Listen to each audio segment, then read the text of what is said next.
I don't know why I even try anymore, Lena. Honestly, we had another fight this morning over the dishwasher. I feel like I'm losing my mind. Oh, sweetie, the classic appliance battle. It sounds trivial, but I know it's always about more than just the appliance. What was the specific offense this time? Did he forget to rinse again? Worse, he loaded those enormous mixing bowls on the bottom rack again. They blocked the spray arm. I told him yesterday that the big items have to go on the edges to ensure the water circulates. He just looked at me like I was speaking ancient Greek and mumbled, whatever. That whatever is infuriating. It is. It's not about the bowls, Lena. It's about that response. It's that he just doesn't seem to care about doing things right or making my life easier.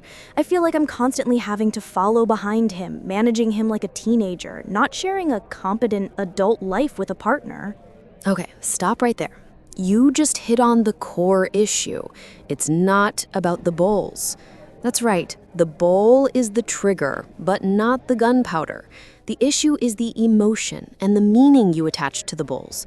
What are you really feeling when he does that? Get under the surface. Frustrated, of course, but deeper, I feel completely unheard, unseen. Like, if I don't oversee every single tiny thing, it all falls apart, and I'm the only one who cares about order.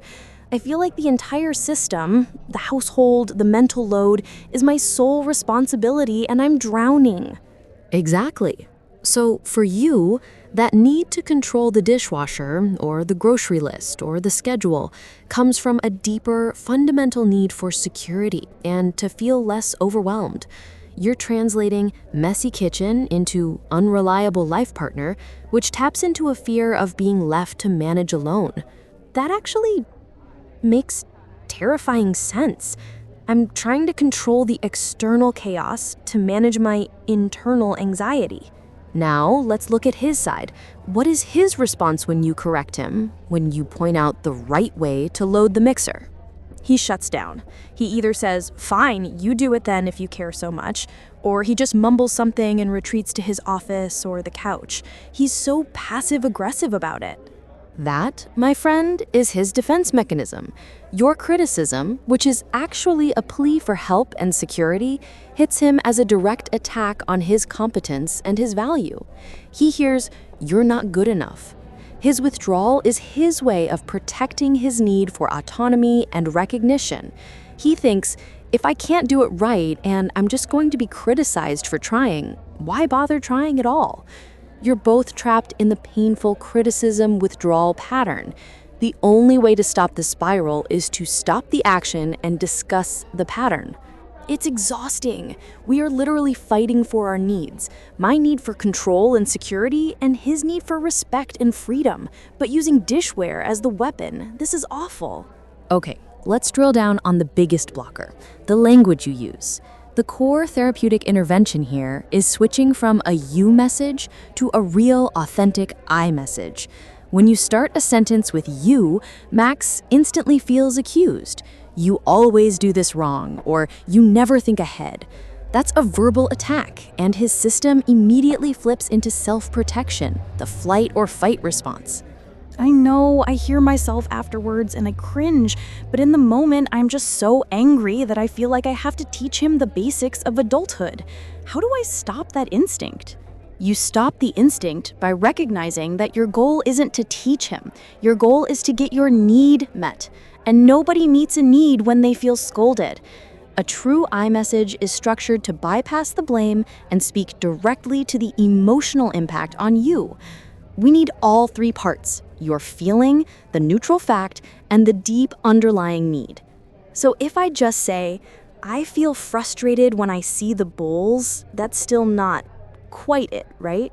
You're close, but that's still focused on the object, the bowl. We need to go deeper. The feeling isn't just frustrated, it's vulnerable. You need to express the deeper fear. Let's try this. Next time, when things are calm, choose a non-blaming moment, look him in the eye, and try this script. Start with your vulnerability. Say, Max, I need to talk about the distribution of tasks, and I want you to know this is about us, not just about you. Then state your feeling.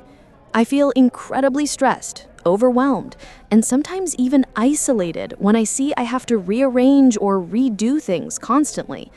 The specific, neutral fact. God, even just hearing that feels exposing. It is, but that vulnerability is your key. Now, connect it to your need. Don't tell him what to do, tell him what you need from the partnership.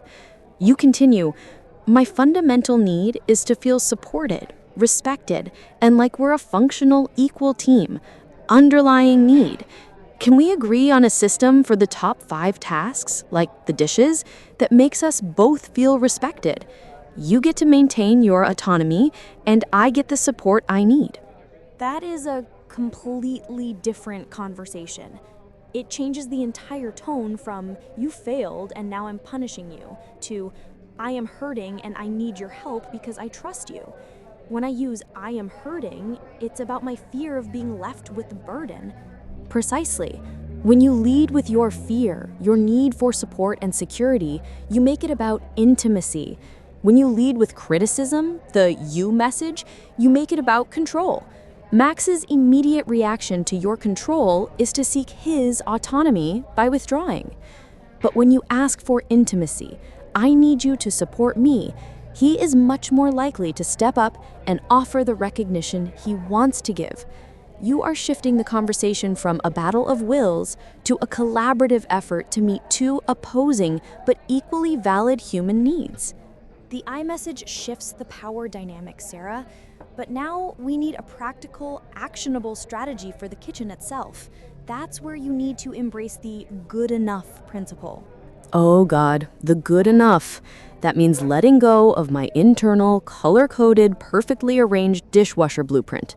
Yes, it does.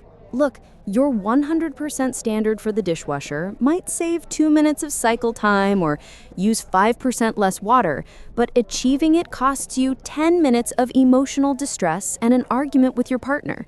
You are sacrificing the relationship's peace for a marginally better result. You have to decide, is the relationship more important than the perfect bowl placement? When you put it like that, it sounds insane. I need to choose peace over perfection. Precisely. If Max's method gets the dishes 85% clean and he's doing it without you asking or supervising, that has to be good enough. You gain the relief from delegating that task and the recognition that he is contributing. You need to let go of the micromanagement. Okay, peace over perfection. And what about the co-creation part? That's the 3rd step. Instead of dictating the how, you agree on the what and the who. You apply co-creation. You negotiate. Max, you are completely in charge of the dishwasher, and I will not touch it. And in return, I will take full ownership of the laundry. Or, if you need a specific system, agree on the non-negotiables. Let's just agree that the knives always go blade down for safety, and the rest is flexible. You are giving him autonomy in exchange for his initiative. Okay, I can try that. It shifts my focus completely from fixing him to fixing our negative pattern. That's the biggest lesson. In relationships, the fight is rarely about the thing. It's about the unmet needs and the negative dynamic that keeps repeating. Stop arguing about the bowl, start talking about security and recognition. So, the secret to a happier kitchen isn't a better dishwasher manual, it's a better way to say, I love you and I need you. Precisely. Now, how about we get another espresso? You've earned it.